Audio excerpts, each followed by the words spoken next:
ఏ చట్నీ పెడుతున్నాను అన్న ఫస్ట్ మరి పల్లి చట్నీ పెడుతున్నా బిడ్డ. చూసేద్దాం రండి పల్లి చట్నీ ఎట్లా పెడుతుందో.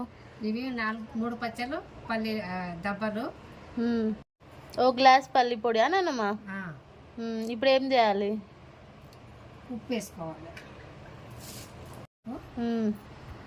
జీలకర్ర మెంతం పొడి, ఉప్పు.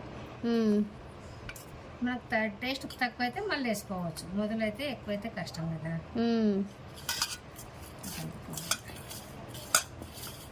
బాగా కలపాలా?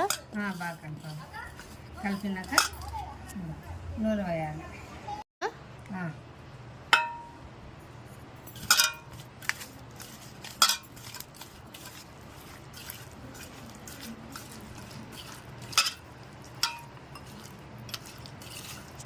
ఇది కలిపినావు కదా బిడ్డ, పక్కకు పెట్టుకోవాలి. సరే.